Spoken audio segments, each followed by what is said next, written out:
Estamos convencidos que el cambio en la vida es permanente. Crecer exige constancia, creer en nosotros mismos, ser creativos e innovadores. Trabajar en un mismo fin de forma colaborativa. Nace Cementos Alión. Gracias a la poderosa alianza y experiencia entre Cementos Molins de España y Organización Corona de Colombia. Estamos preparados para asumir grandes desafíos. Queremos entregar un producto de gran calidad a través de la planta industrial más tecnificada de América Latina. Nos retamos todos los días para alcanzar grandes logros. Ser más competitivos, creer que podemos ser mejores todos los días. Generamos empleo de calidad, siendo respetuosos con el medio ambiente y las comunidades. Ser una empresa sostenible es nuestra convicción. Las empresas más rentables del mundo son las más seguras. Un principio que nos rige y nos permite resaltar nuestra firmeza y compromiso con la seguridad y salud de nuestros colaboradores y proveedores. Somos una empresa equitativa e incluyente. Por ello, más del 35% de nuestro equipo de trabajo es femenino.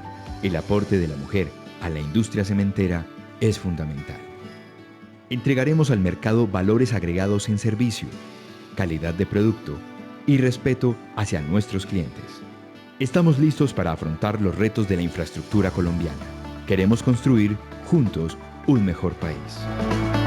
Cementos Alión, siempre firme. No hay que ser el más grande para ser el más fuerte, ni hay que gritar para ser escuchado. Para ser firme, hay que tomar acción, cambiar el mañana por el hoy, hacer promesas y cumplirlas, creérsela y mantenerse, porque ser firme es una elección. Cementos Alión, siempre firme. Hola, buenas tardes a todos. Bienvenidos a Hechos en Concreto. Este es un espacio de alto contenido técnico, académico y profesional para todos nosotros en el sector construcción. Antes de iniciar, quiero darles algunas recomendaciones para que hagamos de este un espacio muy ameno y sin interrupciones. Primero, pedirles por favor que mantengamos la cámara y micrófonos desactivados para que no generemos interrupción. Segundo, contarles que vamos a tener 2 ciclos de preguntas. El primero de ellos será en la mitad de la charla y el segundo al finalizar el espacio.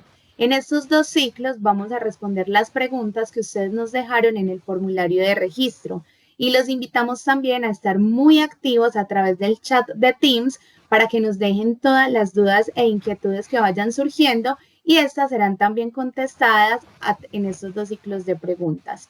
Contarles también que las memorias del espacio, es decir, la presentación y la grabación, serán compartidas a través de sus correos electrónicos, correos que ustedes nos dejaron en el formulario de registro. También podrán encontrarlas en nuestro sitio web en el enlace de educación. Entonces los invitamos a estar súper pendientes. Y ahora sí, les cuento que hoy nos acompañan 2 de nuestros expertos a León. Hoy tenemos a Juan Fernando Arango. Juan Fernando es ingeniero civil, especialista en estructuras de la Universidad Nacional de Colombia y doctor PhD de la Universidad del País Vasco en España. Tenemos también a José Mauricio Cárdenas. José Mauricio es ingeniero de materiales, especialista en alta gerencia y negocios internacionales. Y hoy nuestros expertos nos tienen preparada una charla sobre ensayos no destructivos y mínimamente invasivos aplicados al concreto. Entonces, ya conociendo quiénes son los expertos que hoy nos acompañan, les damos la bienvenida e iniciamos el espacio. Gracias a todos por acompañarnos. Muchas gracias, Juliana. Muchas gracias, Mauro, también. Hoy vamos a tener un espacio muy interesante donde queremos que todos aprendamos más sobre estas técnicas desde el punto de vista de su uso en la supervisión técnica.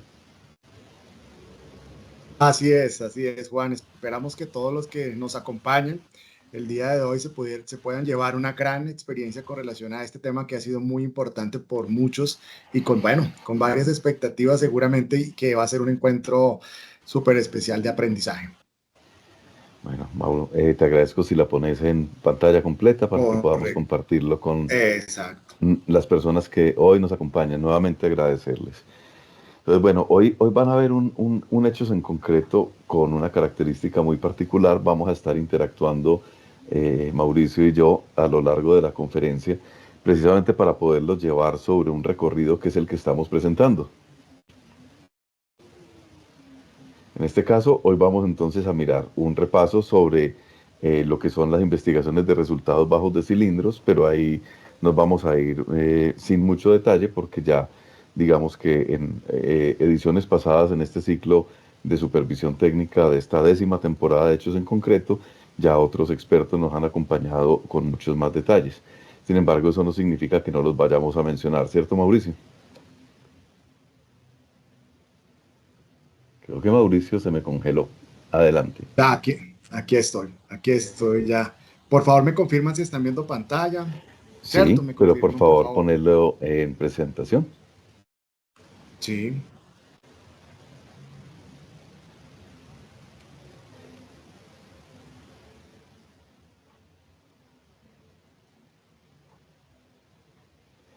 Vamos a dejar de Vale, compartir y ya nuevamente vamos a volver otra vez a compartir pantalla para que todos podamos observar. ¿Listo? Modo presentación.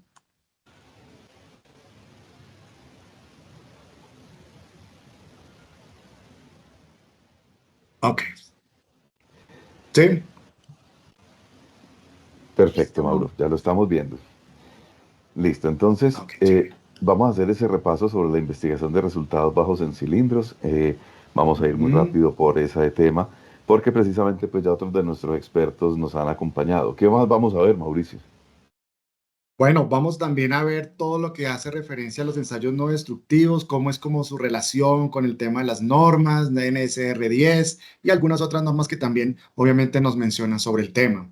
Vamos a trabajar un tema muy importante que es como la revisión, pues la supervisión técnica, cómo actúa frente al tema de este tipo de ensayos, este tipo de metodologías que se están trabajando hoy día. Y bueno, también vamos a tener algo muy importante y es el tema del alcance. ¿Cuál sería como ese alcance donde interactúa la supervisión técnica cuando se tenga que presentar este tipo de métodos o ensayos no destructivos que hoy día tenemos para pues, el tema de la construcción y la validación de nuestros elementos? Perfecto, entonces hoy vamos a estar hablando en tono supervisión técnica. La idea es que Ujú. Mauricio y yo podamos compartirles a ustedes todas las experiencias que tenemos y nuestros estudios sobre este tema, de tal forma de que les demos herramientas para poder entender desde ese ejercicio tan importante de la supervisión técnica, de cómo aplicar los métodos de ensayos no destructivos y mínimamente invasivos, y que podamos darles algunas pistas de cómo hacer esas auscultaciones de las estructuras y cómo proceder cuando tenemos dudas con la investigación de resultados bajos. Así es, Juan. Realmente, pues, cuando tomamos el tema de repasar el tema de la investigación de resultados bajos, pues me parece muy importante que sepamos antes de llegar a estos puntos 3 o 4, que son donde los vamos a concentrar más adelante, poder trabajar los pasos anteriores. ¿Por qué? Porque los pasos anteriores dentro de esta investigación de resultados bajos nos van a permitir conocer o detallar o darnos una claridad cuando tenemos un resultado bajo, ya sea en un elemento, poder conocer qué fue lo que pasó, cuáles fueron esas variables, esas causas que nos permiten también tomar decisiones muy rápidamente, ¿cierto? Sí, en ese, Entonces, sí, señor. sí que no, hay un poquito de interferencia en la comunicación. Entonces, eso de pronto nos dificulta un poco la conversada, pero vamos a Ah, hacer el mejor esfuerzo. Igual, hay algo para ampliar a lo que comentaba Mauricio, y es algo que hemos insistido en esta serie de hechos en concreto y en otras series también donde abordamos los ensayos, y es que normalmente cuando mandamos a hacer un ensayo de cilindros, muchas veces nos quedamos con el paso 1 del promedio de los 3 cilindros que obtuvimos. Entonces, ¿Eso qué nos lleva? A que tenemos un promedio y empezamos a batallar con el valor obtenido del promedio versus un valor que nos pidieron en especificaciones. Parte de lo que les queremos compartir es que precisamente, como decía Mauricio, lo primero que tenemos que hacer es analizar la dispersión de los cilindros individuales o de las muestras individuales que componían ese ensayo. Si hay comportamientos atípicos, altos o bajos, eso ya es un motivo de empezar a hacer una investigación de resultados bajos, incluso antes de comparar el promedio contra el valor de la especificación. Entonces, eso es bien, bien importante tenerlo muy en cuenta, porque muchas veces nos quedamos solamente con el promedio que nos llega de quien hizo los ensayos del laboratorio y no profundizamos en examinar los valores individuales y tratar de empezar a entender desde allí la representatividad de ese promedio. Adelante, Mauro. Así es, Juan, de acuerdo. Una vez ya pasado esta primera etapa, que como la comentaba Juan, es muy importante poder conocer no solamente esos promedios y eso, y ya luego pasaríamos a una segunda etapa en la que ya tenemos que entrar a investigar, venga, cómo ya revisamos internamente aquí en planta, ya revisamos, ahora nos toca revisar a la obra, bueno, cómo tomó la muestra la obra, si realmente lo hizo bajo la norma, la 454, que nos permite estructurar cómo fue el asentamiento, temperatura, ¿cierto? También se debe corroborar acá el tema del laboratorio, si las prensas están siendo calibradas, cómo ha sido este tema de revisión, ¿cierto? Y también ya tenemos que entrar a determinar en este paso número 2 el tema de la parte de los constituyentes, parte de constituyentes que también va a ser muy importante dentro de estos pasos que estamos en el paso número 2, empezar a revisar esa variación, si llegado el caso se puede encontrar frente a un cumplimiento de un F'C, llegado el caso en este paso número 2, y que pues posteriormente pasaremos a los números 3 y 4, que es lo que nos vamos a concentrar en el capítulo. Sigue, Juan. Gracias, Mauro. Aquí queríamos, Mauricio y yo, compartirles algo, como también de experiencias. La foto que estamos presentando en el paso 2 es un claro ejemplo de cómo no se hace un cilindro. Normalmente a mí me gusta presentar, y a Mauro también, cómo se hace bien. Sin embargo, pues en este tono de supervisión técnica que nos marcan esta temporada de hechos en concreto, hay algo muy importante, y es que las normas nos traen una serie de pasos y de requisitos de cómo obtener una muestra y hacer uno de esos especímenes de ensayo. Entonces, hay muchas prácticas que la supervisión técnica debe tener en cuenta cuando se hace la revisión de los resultados, porque hay un hecho que de pronto no es muy conocido, pero siempre que ocurra una desviación del procedimiento estándar, es motivo suficiente para no considerar válida una prueba. Entonces, esta foto en particular me llamó mucho la atención cuando me lo encontré, porque querían hacer muy bien las cosas. Está bien, así, ese es el espíritu. Sin embargo, no se habían estudiado la norma para tomar y hacer los cilindros. Entonces, ¿qué fue lo que pasó? Armaron los cilindros, pero ellos observaban que las muestras tenían un asentamiento. Entonces, muy creativos, para que no quedaran bajitos los cilindros, ponen como bolitas de helado de concreto en la superficie, para que más o menos 1 hora o 2 horas después vuelven y repulen el material para que quede bonito la superficie del cilindro. Esta es claramente una condición subestándar, porque desde el momento en que se llena el cilindro, justo después de que se termina la última compactación, hay que enrasar y dejar la superficie en el mejor estado posible. Incluso con la varilla se puede hacer, o con una llana, pero los defectos estructurales que puede tener la mezcla por el asentamiento, la exudación y todas esas condiciones son parte del ensayo. Entonces, al introducir las variaciones como esta que estamos observando, lo que se hace es alterar el resultado, y como es una condición subestándar, es decir, que no cumple la condición como se debe tomar y preparar y elaborar el cilindro, pues ya es motivo suficiente para tener en cuenta esa información como análisis, en el análisis de las desviaciones de los resultados, e incluso las normas de ensayo permiten considerar la prueba como no válida. Entonces, Mauro, te doy los Claro. honores, presenta el 3 y el 4. Gracias. No, y complementando lo que dice Juan, aquí lo que encontramos en esta fotografía es algo típico que se puede estar observando en este tipo de muestras, pero esta sería una de las variables. Puede hacer que dentro de la misma elaboración de la toma también podamos encontrar otras variables, ¿cierto? Entonces, sí cabe, es importante recalcar la importancia de tomar estas muestras tanto para cumpliendo con los procedimientos y no dejar que sean pues ensayos subestándar o pruebas subestándar que realmente no van a cumplir con la norma. Bueno, entonces vamos a entrar a lo que nos lleva pues la capacitación de hoy, que son los ensayos no destructivos. En el punto 3, dentro de los pasos de investigación de resultados bajos, se tiene claro de que los ensayos no destructivos realmente son como métodos, es un ensayo realmente, ¿cierto? En donde lo que se logra hacer es evaluar la integridad de la mezcla o componente, ¿cierto? Ya también se evalúan los constituyentes, pero ¿qué pasa en este punto 3 y con esta evaluación? No altera significativamente su desempeño. Digamos, aquí lo que vamos a ver es que no van a tener, no se va a llegar a fallar o no se va a comprometer el elemento o componente cuando se realice este tipo de ensayos. Y ya en el punto 4, pues vamos a ver todo lo que es las pruebas de carga, lo que conocemos como los destructivos en este caso. Entonces, por eso me parece o nos parece muy importante arrancar con esto una repasada de lo importante que es hacer una investigación de resultados bajos teniendo en cuenta todos estos puntos porque son relevantes y hay que hacerlos cuando encontramos especímenes que estén como en duda y que pues nos vayan a llevar a este punto 3 y este punto 4. ¿Vale? Vale, pero Mauro, hay una claridad muy importante para esta conferencia también que estamos llevándoles hoy, compartiéndoles hoy. Los ensayos no destructivos, y lo vamos a ver enseguida, se dividen como en dos grandes grupos. Los no Sí, claro. destructivos o los mínimamente invasivos y los que efectivamente son no destructivos.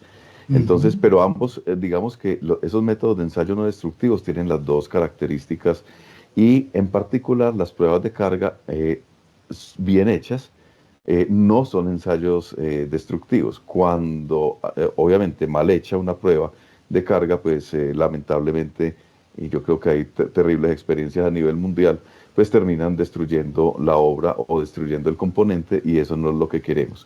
Entonces, hoy nos vamos a centrar precisamente en esos ensayos no destructivos que también incluyen las pruebas de carga bien hechas y eso es muy importante tenerlo en cuenta, porque una prueba de carga mal realizada lleva a la falla, como muy bien lo dijo Mauro, el componente o incluso lleva al colapso la obra. Así es, Juan. Entonces, dentro de estos ensayos no destructivos, o como también comúnmente lo conocemos como métodos, vamos a encontrar lo que estaba comentando Juan. Tenemos unos ensayos, unos métodos no invasivos, particularmente estos ensayos o métodos no invasivos lo que hacen es que no producen daños a las mezclas, no cambian las condiciones, no las afectan en sí. Y también vamos a encontrar métodos, ¿cierto? Los que llamamos mínimamente invasivos. ¿Qué es mínimamente invasivos? Es que vamos a generar una lesión limitada, muy menor, ¿cierto? Pero que esta limitación menor va a ser de una fácil reparación. Vamos a poder utilizar materiales que obviamente nos van a permitir hacer una reparación sencilla y también, pues obviamente, minimizar pues la parte superficial del elemento que estemos obviamente desarrollando dentro de este método mínimamente invasivo. Entonces, dentro de los métodos vamos a encontrar estos dos, los no invasivos y los mínimamente invasivos como métodos no destructivos. Y vamos a también, como le estaba comentando Juan, vamos a encontrar estos métodos destructivos, que son los que ya que tenemos una intención, siempre se va a mantener como una intención de de superar el límite, ¿cierto? De desempeño, lo que significa que los queremos llevar a la falla, conocer cuál fue su comportamiento, hasta dónde fue lo máximo que pudo haber soportado o que pudo haberse desarrollado durante este ensayo. Y pues como estábamos diciendo, llegar hasta la falla, hasta el colapso particularmente. Entonces acá en el método destructivo es una forma intencional que lo que hace es llevar el elemento o componente a una falla y poder determinar obviamente sus límites máximos de desempeño. Sí, de hecho, compartirles también que estos métodos destructivos, que no nos vamos a profundizar hoy en nuestra sesión, son los que normalmente se utilizan en procesos de investigación y eventualmente en casos de patología forense, es decir, cuando podemos recuperar un trozo de lo que se está analizando y se lleva al laboratorio y se empieza a ver cómo responde el componente o cómo sacamos información de cómo respondía ese componente y finalmente siempre, como lo decía muy bien Mauricio, se lleva a la intención de llevarlo hasta una condición de falla, es decir, que se superen ciertos límites de desempeño y se lleva hasta la condición de ruina o colapso de forma muy normal en este tipo de ensayos. De ahí sacamos información para reglamentos, de ahí sacamos información para métodos de diseño, actualizaciones de normas sismo resistente y otros procesos, y son muy importantes esos métodos destructivos, pero definitivamente en nuestro ciclo de supervisión técnica, pues no es lo que queremos que pase en nuestras estructuras, porque pues esa no es la condición, ni lo que se busca desde el punto de vista de la supervisión técnica. Así es, Juan.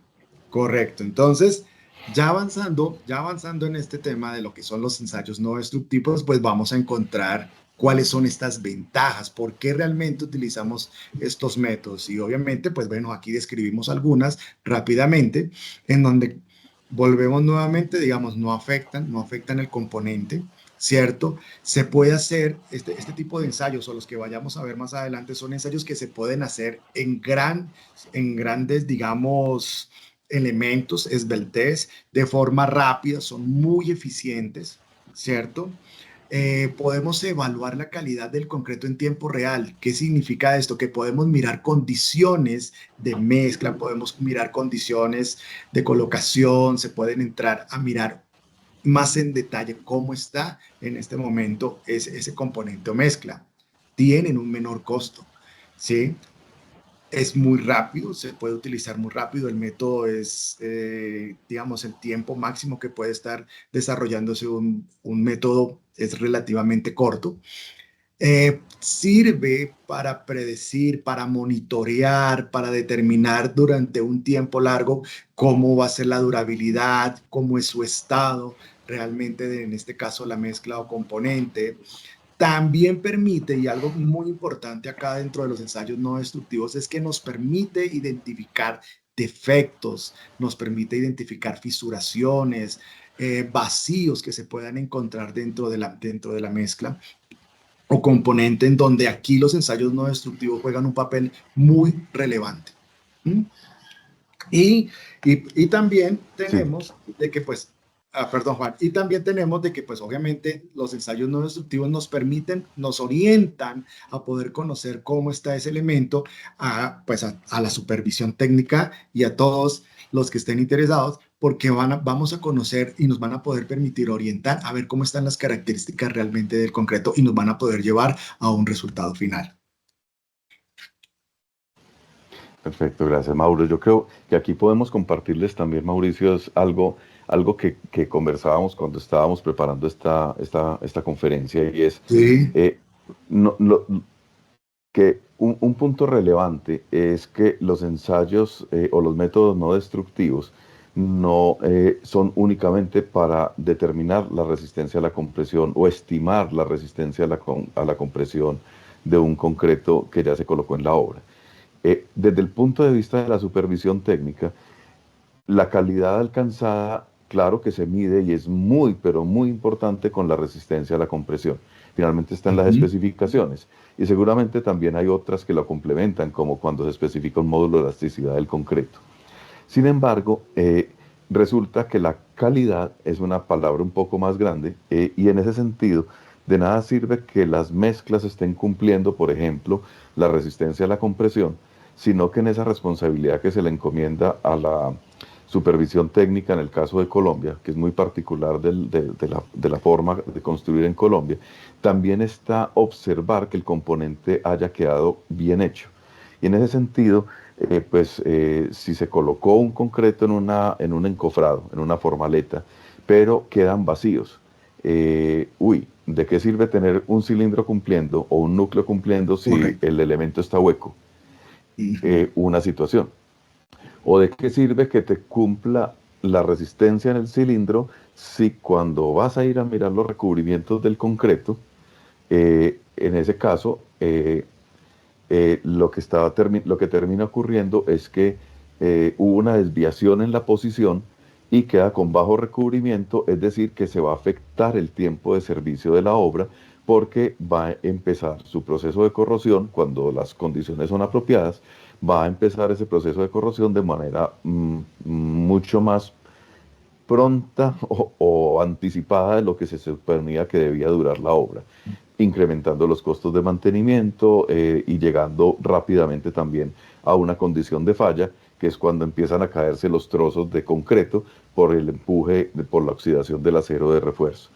O bien porque en esa colocación del acero de refuerzo queda en una posición distinta, eh, eh, por ejemplo en un voladizo, y todos estaban ahí parados sobre las mallas y los refuerzos haciendo la colocación del hormigón, del concreto, pero resulta que eso desplazó el acero de refuerzo más en una posición que no era la de los planos, quedó mucho más profunda y el elemento pierde capacidad de resistencia a la flexión y también aumentan sus deformaciones y obviamente está en una condición o termina en una condición de falla. Entonces, potencialmente de falla. Entonces, los métodos no destructivos, también por favor queremos que compartirles que los lleven o los vean de manera amplia como una herramienta útil para la supervisión técnica de entender cómo fue o cuál es la calidad alcanzada en la ejecución del proceso constructivo, porque finalmente es parte de los elementos de calidad. Entonces, cuando hay dudas, van a encontrar una herramienta muy, muy interesante al utilizar métodos no destructivos. De acuerdo, muy bien, Juan. Y como para complementar o tener un alcance mejor de los ensayos no destructivos, las propiedades de estos ensayos no destructivos, ¿cierto? De forma indirecta, es muy importante recordar que de forma indirecta nos permiten evaluar tanto para el concreto como para armaduras las siguientes propiedades. Para el concreto podemos identificar resistencias mecánicas, podemos también determinar densidades de lo que estaba comentando también Juan en cuanto a cómo está la densidad del componente, ¿cierto? Módulos de elasticidad, de espesores, vamos a poder encontrar a través de estos métodos o a través de estos ensayos se pueden determinar eso para los concretos. Y para el tema de armaduras o estructuras podemos conocer rápidamente cómo es el tema de la posición de hierros, también podemos mirar el tipo de recubrimiento, diámetros que también se pueden obtener a través de estos ensayos, diámetros o espesores pues de las varillas, tipologías, si vienen corrugadas, son lisas, que también nos permite determinarlo y bueno, también conocer el tema del potencial que pueda tener frente al tema de la corrosión, ¿cierto? Recordemos que esto es algo muy importante que tenemos que cuidar mucho dentro de nuestras estructuras. Bueno. Continuando, entonces, bueno, vamos a entrar al tema de la supervisión técnica. Métodos, aquí tenemos algunos métodos no invasivos, ¿cierto? Ya entrando un poquito en detalle, vamos a mirar el tema de la inspección visual. Consideramos realmente que la inspección visual es muy importante cuando se llegue a este punto, ya que es importante recalcar que cuando se desarrolla o se toma la decisión de realizar este primer paso, que es la inspección visual, se haga por expertos, se haga por personas que hayan tenido una experticia en poder conocer o poder determinar cierto tipo de patologías que se le pueden observar claramente a un concreto, pueden determinar estado, pueden determinar también, dependiendo de la exposición que ha tenido el elemento, determinar posibles consecuencias, ¿cierto? Y obviamente dentro de esta inspección visual, pues obviamente incluye algunos elementos como son las lupas, borómetros, podemos también encontrar algunos otros elementos que nos permiten entrar más adentro, hacer una auscultación, llamémoslo, una auscultación bien precisa para determinar qué podemos visualizar en este primer paso, ¿cierto? No sé si Sí, tengamos algo más ahí, Juan, que me parece importante.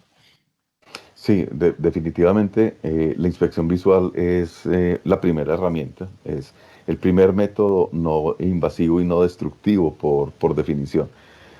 Un supervisor técnico entrenado con experiencia es capaz de empezar a observar los daños y los daños que puede tener un componente y empezar a entender si hay alguna desviación de calidad.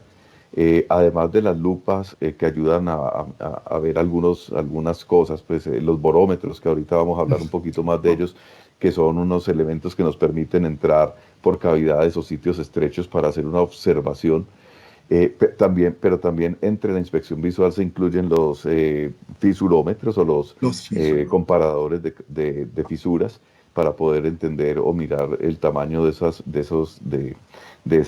afectaciones a la mezcla, pero también incluso para sorpresa de muchos, y yo creo que aquí nos va a servir enseguida para darte paso, Mauro, para que nos contes de tus experiencias con el esclerómetro, pero resulta que también la inspección visual incluye una serie de herramientas manuales sencillas, no es solamente mirar, listo. O sea, no son costosas, son muy fáciles de utilizar y en manos de una persona experimentada y con experiencia son muy poderosas.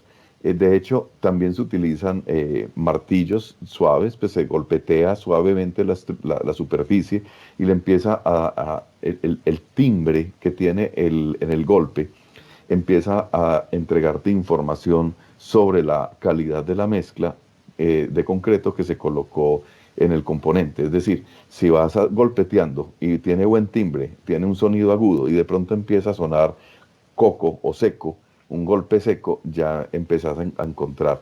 Obviamente son golpes que no dejan indentaciones, ni marcas, ni hacen ningún tipo de, de, de, de imperfección sobre la mezcla, sino que son herramientas sencillas.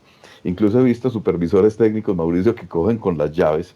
Bueno, de hecho yo también lo hago para muchos materiales y van golpeando con las llaves el componente y en la medida en que cambia el timbre del golpeteo de las llaves, empiezan a encontrar zonas con defectos, zonas que quedaron oquedades o zonas que, en especial en placas y en pavimentos, quedó un bolsillo de agua entre la superficie observada y el resto del pavimento. Entonces, son métodos muy útiles. Por favor, no piensen que los métodos no destructivos requieren alta tecnología. Claro, la tenemos.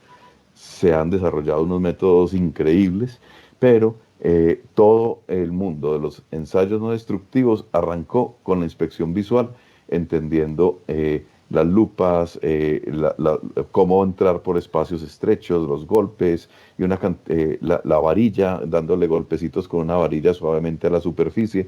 Como yo sé que muchos de ustedes y quienes nos acompañan en esta conferencia lo hacen para muchas opciones. Cuando están utilizando un cabo de madera y están golpeando, están haciendo una inspección visual. Entonces, Mauro, si podemos golpear con un martillo suavemente y si podemos golpear con un palo de madera, pues es obvio que podemos hablar entonces del martillo de rebote, el esclerómetro o el instrumento de Schmidt. Si quieres contarnos Sí. un poco, Mauro, sobre eso. Bueno, sí, realmente este ensayo que es el martillo de rebote Smith o esclerómetro como lo conocemos normalmente es uno de los métodos más utilizados dentro de estos ensayos no destructivos. Realmente, ¿en qué consiste? Realmente consiste, mira, aquí les estoy mostrando una fotografía. Obviamente este es más tecnológico, esto es lo que nosotros estábamos conversando con Juan, de que pues este tipo de elementos cuando los conocimos en su momento, pues eran muy análogos, ¿cierto? Hoy día ya tenemos esclerómetros avanzados tecnológicos que como podemos verlo aquí en la fotografía, pero ¿cuál es el principio fundamental? El principio fundamental es que ellos utilizan un émbolo en el cual el cuerpo del esclerómetro, en este caso de martillo, lo que hace es que se forma una presión hacia el hormigón. Cabe sí resaltar, y es muy importante que la norma no lo dice, es que debemos de tener más o menos unos 150 milímetros como diámetro, llamémoslo así, en donde se va a hacer el ensayo. Es importante tener esta medición. A través de esa medición nos dice también que debemos de identificar unos puntos cada 25 milímetros, ¿cierto? E identificar dónde vamos a hacer pues este tipo de ensayo. Y que las superficies estén totalmente planas, que no estén rugosas, que no tengamos ninguna alteración, porque pues obviamente va a tener, digamos, una repercusión dentro del resultado. Entonces, como les estaba comentando, es un émbolo, este es que el cuerpo del martillo, lo que consiste es que por presión hacia el hormigón, lo que hacemos es que este émbolo ingresa y esto tiene un resorte y este resorte pues obviamente llega hasta un punto máximo ¿cierto? Llega hasta un punto máximo de la masa y lo que hace es soltar, digamos, una fuerza interna y esa fuerza interna es lo que llamamos el tema del rebote, lo que llamamos la energía de rebote y esa energía de rebote es lo que nos va a permitir identificar cuál fue esa resistencia o cuál fue, sí, esa resistencia que tuvo que tener este elemento para soportar y es lo que determinamos como este método para calcular la resistencia. Es muy importante, ¿cierto? Que este método, ¿cierto? También tenga un comparativo, es un método comparativo, pero que se pueda hacer a través y se pueda calibrar a través de un elemento patrón, ya sea pues de que tengamos un testigo. Esto debe ser en la obra, debemos de tener un testigo en la obra, lo calibramos a través de para poder hacer esa correlación, para poder hacer esa comparación entre este testigo y lo que nos está reflejando el elemento que estamos midiendo. Hoy día, estos esclerómetros, pues obviamente ya nos entregan información totalmente digital, nos entregan también ya las curvas de correlación dentro de estos equipos ya están integrados, significa que el nivel tecnológico que podamos encontrar en estos esclerómetros ya digitales, pues obviamente son muy importantes y ayudan mucho al entendimiento y a comprender esos análisis de datos, que es lo que vamos a conversar más adelante, pero pues obviamente tengo claridad de que algunos de estos componentes o estos equipos ya tecnológicamente han avanzado, tanto en su hardware como en su software, lo que permiten es tomar decisiones y tomar, digamos, información mucho más real. ¿Mm? Correcto, yo creo que para todos, yo creo que todos conocimos o tuvimos en algún momento un esclerómetro o un martillo de rebote en alguna parte de nuestro ejercicio profesional. Y como bien lo explicaba Mauricio, más adelante vamos a contarles un poco de las limitaciones y cómo lo podemos utilizar para temas de supervisión técnica. Ahora, hay otro instrumento muy interesante que es el de velocidad de pulso ultrasónico. Digamos que vamos aumentando la complejidad, ¿listo? Es muy común solicitar pruebas de ultrasonido por parte de los supervisores técnicos. Es un ensayo que es relativamente también fácil de realizar. Se colocan, son dos electrodos, un transmisor y un receptor, se colocan sobre la superficie del componente o al lado y lado del componente. Hay varias configuraciones, hay 3 configuraciones básicas. De hecho, les dejo como dato interesante que hace tal vez un par de meses, Mauro, ¿cierto? Salió la nueva actualización de la norma técnica NTC 4325, donde podrán ver los cambios y ajustes que se le hicieron también a ese método. No vamos a profundizar en los detalles del método, porque finalmente nuestro objetivo es cómo usar estos materiales o estos métodos mejor en la supervisión técnica, y los invito a que consulten la nueva versión de la norma técnica colombiana 4325. Pero lo cierto es que es un ensayo fácil de hacer relativamente.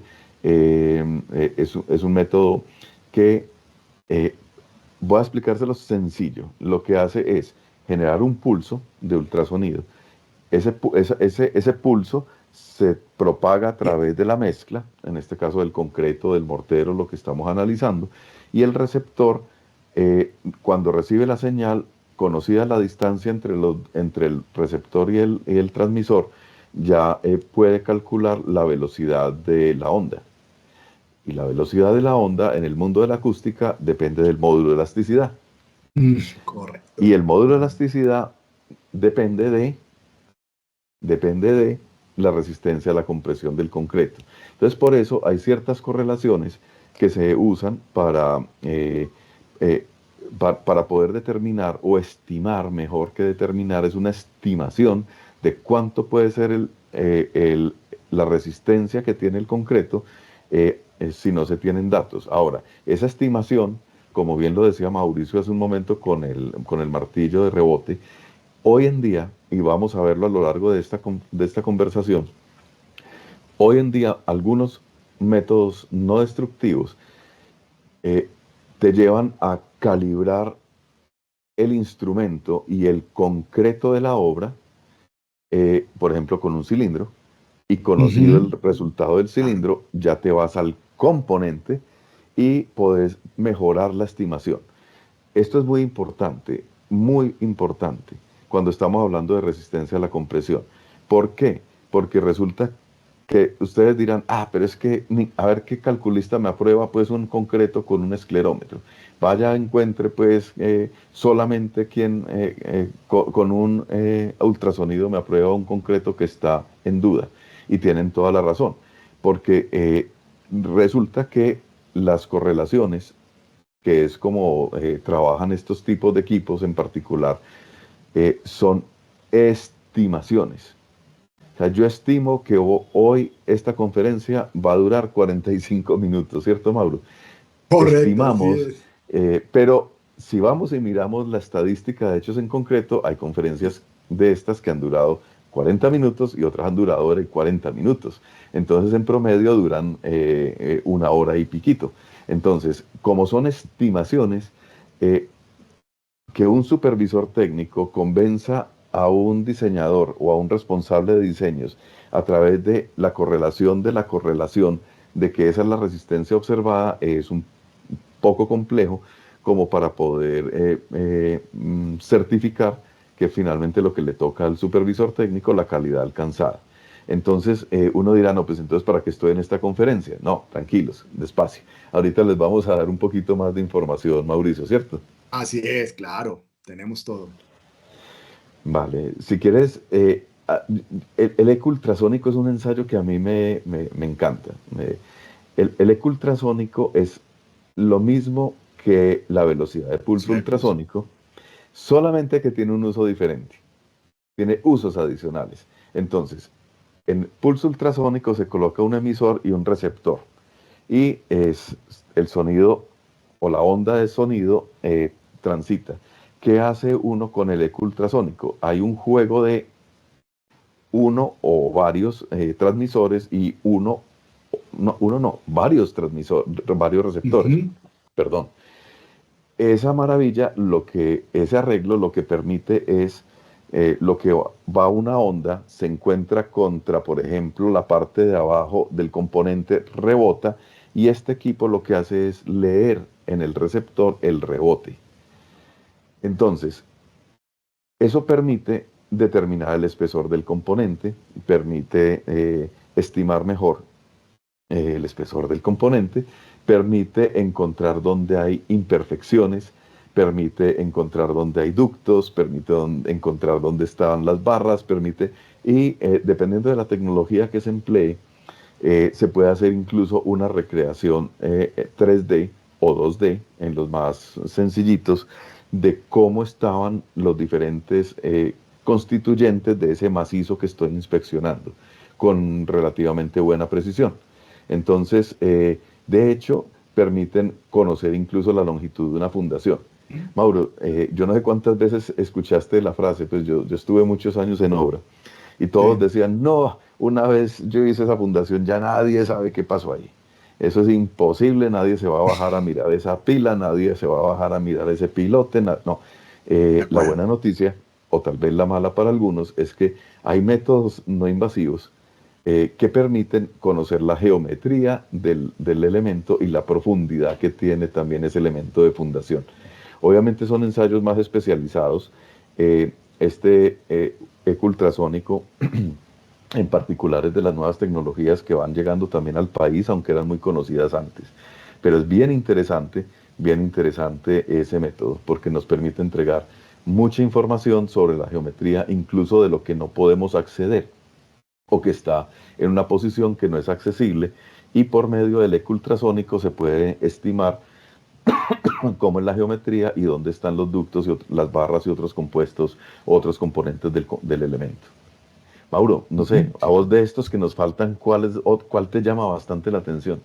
Bueno, realmente como veníamos, Juan, me parece que lo que viene a continuación son métodos que han venido desarrollándose, que son también muy importantes, pero porque vienen acompañados de una tecnología interesante.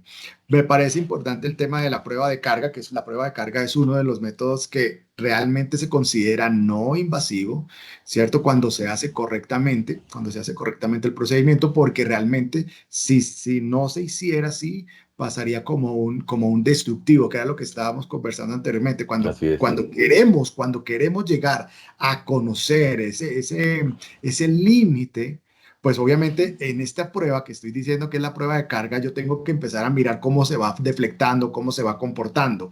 Y siempre y cuando no tenga este fallo, lo voy a determinar como un método no invasivo. Pero cuando ya se presenta, ya haya superado el límite establecido, pues ya pasará a otro ensayo. Entonces me parece relevante dentro de esto, esta prueba de carga es un no invasivo, pero tenerlo muy en cuenta de que cuando excedemos o cuando queremos nosotros o tenemos la intención, nuevamente digo, tenemos la intención de conocer un poquito más allá, lo pasamos al método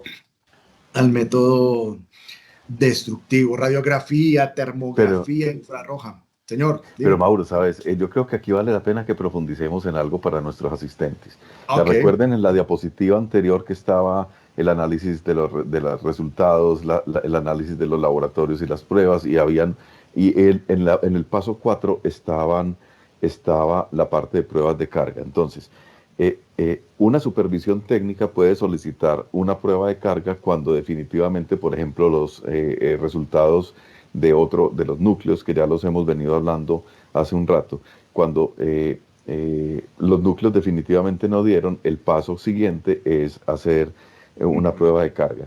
Yo quisiera como compartirles que de alguna forma se han estigmatizado, eh, pensando que son costosas, que son difíciles, porque tal vez tenemos todos en mente las pruebas de carga que se hacen en infraestructura. Claro, un puente, entonces claro, uno ve un tren de volquetas caminando a través del puente como prueba de carga. Y a veces hemos visto puentes que se caen durante la prueba de carga. Yo creo que yo quisiera invitarlos a replantear como esa situación, porque la supervisión técnica está dirigido a edificación, es decir, a las obras de ocupación humana. Es decir, aquí no vamos a meterle una volqueta, una losa. Entonces, las cargas de servicio de las obras de edificación son muy bajitas, son muy bajitas. Y, Mauro, te voy a pedir que vayas a la diapositiva donde mostramos una claro. pequeña prueba de carga para poderlo ilustrar. Perfecto. Entonces, las pruebas de Vamos. carga bien ejecutadas se van haciendo, incrementando la carga y haciendo descargas, hay unos Perfecto. protocolos. Y digamos que si una edificación tenía 200 kilos 200 kilos por metro cuadrado de carga viva, pues uno perfectamente sobre esa losa puede hacer muy fácilmente una prueba de carga utilizando canecas con agua, así como está Ujú. en la parte inferior derecha. Entonces, esa es una foto real de una prueba de carga sobre una losa aérea en que esos 4 cuñetes están entregándonos en la última fase de aplicación de carga, según el diseño, que iba incrementándose, y en ese punto esos cuñetes están aplicando 100 kilos por metro cuadrado. Entonces, eh, yo sé que esto no es para todo, no me faltaba, pero quiero es llevarlos a que observen las pruebas de carga también desde otra perspectiva, que era lo que nos proponíamos, o es parte de lo que nos hemos propuesto Mauricio y yo para esta conferencia. Ujú. Es decir, Si hay una duda, también en una edificación las cargas son muy bajas en comparación con infraestructura y se pueden lograr de manera muy fácil y correctamente realizadas. Son ensayos, hacen parte de la familia de los métodos no destructivos. De hecho, tanto así que son parte de los sistemas de monitoreo de algunas obras. De pronto no es tan conocido, pero así funciona. Entonces queríamos compartirles también esta otra perspectiva de experiencias profesionales que hemos tenido Mauricio y yo, donde podemos también ejecutar pruebas de carga con este tipo de arreglos. También en mi experiencia he hecho pruebas de carga para almacenes de 1000 kilos por metro cuadrado. Y lo que hemos hecho es ir haciendo incrementos y recuperaciones, incrementos y recuperaciones, y llevarlo muy fácilmente también con los mismos elementos que estaban almacenados en esa losa, hacer la prueba de carga y con una instrumentación adicional más compleja que esta, por supuesto, pero que también nos permite recuperar información sin destruir el componente de cómo está reaccionando a las cargas cuando hay dudas y se chequean contra los modelos estructurales. Les queríamos compartirles también eso y no pensar en esas pruebas, insisto, que hacemos en infraestructura que son bastante demandantes. Así es, Juan. Entonces, por eso recalcar que dentro de los métodos no invasivos, pues obviamente tener en consideración lo que son las pruebas de carga para lo que son elementos como en este caso edificaciones y eso que también se pueden desarrollar. Bueno, pasamos ahora a lo que son los métodos mínimamente invasivos. Ya habíamos recordado que pues los métodos mínimamente invasivos es cuando se hace una lesión limitada y que obviamente son de fácil reparación y todo esto. Dentro de esos contamos o sabemos muy bien que encontramos lo que son la pistola de Windsor, que este es un método que se utiliza mucho. ¿Y en qué consiste prácticamente este método? Consiste en una pistola que por dentro tiene una sonda que se llama la sonda de Windsor y lo que hace es que este acero, que es un acero endurecido, a través de un disparo, lo que hace es penetrar el elemento, lo que hace el concreto y determina qué tanta fue la fuerza que tuvo que haber desarrollado este acero o este impacto frente al tema del concreto. Entonces es utilizado y pues obviamente también al igual que los anteriores se necesita pues obviamente correlacionar, ¿cierto? Tenemos también el tema de... Sí. Así es, Mauricio. La longitud que penetra la sonda se correlaciona nuevamente y ahí es donde insistimos bastante en que no es solamente el resultado para cualquier concreto o mortero en el planeta, sino que estos métodos cada vez nos llevan más a que los tengamos correlacionados, lo que observamos durante la prueba con el mismo concreto, ojalá un cilindro que quede de testigo que nos sirva para hacer un mejor ajuste de la estimación de lo que estamos observando. También la pistola de Windsor, cuando hay delaminaciones superficiales, es muy útil porque aumenta mucho la profundidad de penetración de la sonda por cuenta del espacio vacío que se encuentra detrás de la superficie. Entonces, es un método que es bien interesante y que nos permite también hacer una evaluación integral de la calidad más allá de la resistencia para entender dónde están ubicados algunos vacíos. Normalmente con la pistola, antes de disparar, uno también puede ir con el método de inspección visual, con el martillo, ir chequeando o verificando en la superficie cómo está la respuesta acústica con ese martillo suavecito o con las llaves, y podemos elegir también dónde hacer un ensayo mucho más detallado con la pistola de Windsor o, por qué no, con las brocas. O sea, las brocas también nos lo permiten. O sea, si vamos haciendo una inspección visual y encontramos un sitio donde suena seco el golpe, pues ya nos está empezando a dar indicación de que hay un vacío. Entonces, una broca pequeña, una broca de 5.16 o algo por el estilo, puede perforar uno con un taladro rotopercutor e inmediatamente se da cuenta con la velocidad de avance del rotopercutor en qué momento se va la broca, por ejemplo, cuando se encuentra ese vacío, y ya podemos delimitar incluso mucho más fácil donde tenemos que hacer la apertura o la regata o la demolición localizada para no terminar dañando por todas partes del componente, sino haciendo una búsqueda mucho más intencional y dirigida para poder encontrar esos defectos. Obviamente, y ahí te voy a pasar, Mauro, muchos dirán, oiga, pero ¿cómo así? Yo saco un núcleo, estoy sacándole un bocado al componente, ¿cómo así que eso es un Correcto. ensayo mínimamente invasivo? No sé, Mauro, si quieres compartirles. Sí, de acuerdo, y gracias, Juan. ¿Y por qué lo llamamos mínimamente invasivos? Por lo siguiente, digamos, cuando hacemos la extracción de núcleos, ¿cierto? Que es el método por el cual vamos a validar el resultado de la resistencia del elemento, siempre y cuando se cumpla con el procedimiento, siempre y cuando se cumpla con el procedimiento, el método por el cual o el proceso por el cual se desarrolle siendo estándar es válido, pero no podemos tener subestándar. ¿Qué es subestándar? Decir que, oiga, voy a hacer las 3 perforaciones, pero una me quedó mal, entonces venga y hago otra perforación al elemento.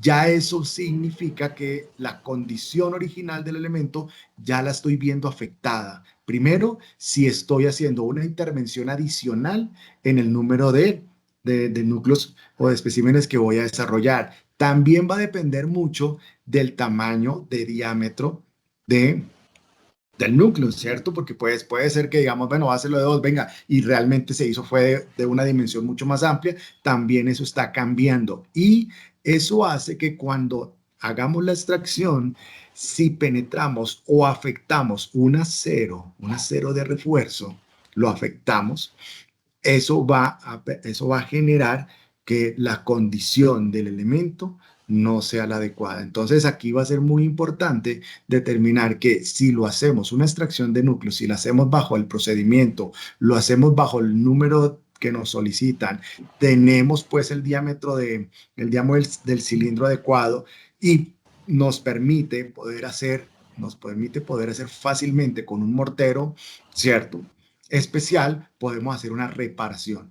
Pero si afectamos realmente este procedimiento o afectamos una viga o un acero dentro de la estructura, ya lo podemos determinar que el elemento se comprometió. El elemento puede ser que falle más adelante. Entonces, también se convierte en que la extracción de núcleos, viéndolo desde este punto que les estoy comentando, lo llamamos mínimamente invasivos. Pero si hacemos una afectación adicional que no cumpla, ya podría estar pasando a un destructivo, ¿cierto? Entonces me Correcto, parece yo muy creo que esa es relevante. y eso es una muy buena conclusión. Yo creo que podemos empezar a orientarles algunas conclusiones. Es que Ujú. aunque el método mínimamente invasivo esté definido de esa manera, pero cuando se hace mal, no importa el que sea, cuando se hace mal empieza a volverse un ensayo Ya, destructivo. Entonces hay destructivo. que tener cuidado, hay que tener mucho cuidado y hay que planear muy bien. O sea, nuevamente desde la experiencia, eh, Sí, claro. estas pruebas de ensayos no destructivos hay que planearlas muy bien. Y yo creo que la supervisión técnica ahí, Mauricio, hace parte del acompañamiento que puede darle también al constructor y apoyarse en sus equipos de diseñadores para encontrar cuáles son las mejores posiciones para Ujú. poder ayudar a determinar en dónde hacer la extracción, tener cuidado con el diámetro de la broca. Y yo creo que ahí la supervisión técnica, que además son personas con mucha experiencia, pueden ser muy relevantes para orientar y apoyar y aprobar el proceso de inspección que se va a hacer por métodos mínimamente invasivos, en este caso el de extracción de núcleos. Entonces, nuevamente, cualquier ensayo mínimamente invasivo mal hecho se vuelve destructivo. Una Destructivo. regata, pero cogen y haciendo la regata está muy duro y le meten un disco de corte y también rompen cierto Mauro el acero, lo cortan, Ujú. pues ya empezamos con problemas, difícil de reparar, Claro. o qué vamos a hacer con eso. Lo mismo pasa con una extracción de núcleo. Entonces la regata no es solamente el cincel, sino que también pueden utilizarse o se utilizan elementos de corte pesados o de mayor capacidad que también pueden cortar el acero y empezamos a tener dificultades.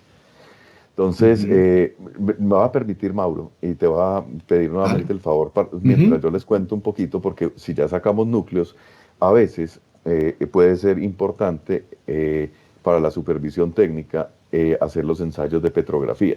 Sí, claro, si ya tenemos el material, bajo ciertas condiciones, cuando se hace una buena preservación o cuando se toma el polvo o cuando se toma, más que el polvo, cuando se toman los recortes, cuando se están puliendo los núcleos antes de refrentarlos como está en la foto, nos podemos Sí. ir a los ensayos de petrografía y más adelante les tenemos unas foticos incluso que de pronto se las podemos compartir, Mauro, ya, si me ayudas. Y esos ensayos de petrografía es una técnica visual también, pero se hace con Ujú. equipos especiales. Normalmente se hace con un microscopio que se llama el microscopio petrográfico y ese microscopio petrográfico permite entregar mucha información relevante. Obviamente son ensayos más especializados, como el que ven en la izquierda. Eso es un microscopio petrográfico con cámara fotográfica y le permite estimar nuevamente la cantidad de cemento, si hay cemento no reaccionado, puede cuantificar el cemento no reaccionado como una indicación de si se hizo o no un correcto curado. Entonces Sí. vean cómo va enlazándose todo de bonito. Entonces, no todas las obras necesitan petrografía, listo. Pero cuando usted tiene un núcleo y usted tiene dudas en la resistencia y ese núcleo está dando extremadamente bajo en relación con el cilindro estándar, una cosa es el cilindro estándar que se hace con un procedimiento muy detallado. Eso no es una fábrica de cilindros, eso es un procedimiento muy detallado hecho por personal con competencias certificadas para que tenga una buena muestra. Y eso da un resultado. Y yo sé que esto es difícil para cualquier calculista y les está hablando un diseñador, listo, alguien que también hace o ha hecho diseño estructural.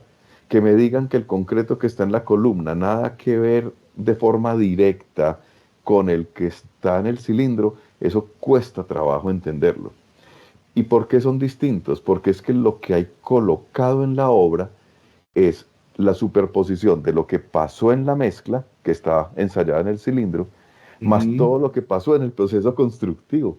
Entonces, si no vibraron bien, si no curaron, si lo segregaron, olvídese, es posible, muy posible que un ensayo de núcleos eh, de siempre por debajo y bastante por debajo de un ensayo respecto a una probeta que fue tomada en estado fresco para hacer un cilindro.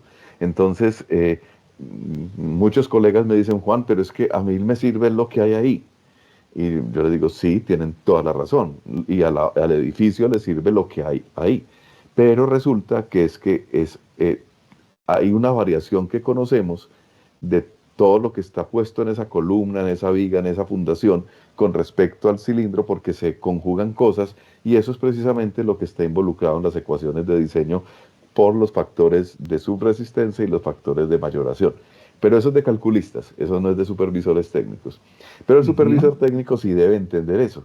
El supervisor técnico debe entender que cuando un núcleo está dando extremadamente bajo, tal vez más bajo incluso que el cilindro y estábamos quitándonos ese problema extrayendo núcleos, entonces puede ser una de las explicaciones en esa investigación de resultados bajos, puede haber ocurrido que durante el proceso de colocación no se vibró de forma correcta, entonces hay más aire atrapado. Conclusión, la resistencia del núcleo disminuye. Pudo ser que no se hizo un correcto curado. Conclusión, cuando se hace petrografía, inmediatamente encontrás cemento no reaccionado, como también cuantificás el aire accidentalmente atrapado porque tiene una forma muy particular que es como una ameba. No se ven esferitas como baloncitos o peloticas de ping pong, sino que se ve como una ameba, un hueco en forma de ameba, con bordes en forma de ameba. O también podés encontrar, es que estos no eran los agregados que se estaban utilizando en el diseño de mezclas, porque en la petrografía te permite identificar los agregados que se estaban utilizando. Pero también puede decir, no, pero es que este no fue el cemento el cementante suplementario que estaba aprobado en el diseño de mezclas, porque también en la petrografía se encuentra trozos de cemento o de clinker sin reaccionar y también se encuentra cementante suplementario sin reaccionar y puede entonces, de hecho, estimar cuán cuánto cemento había por volumen de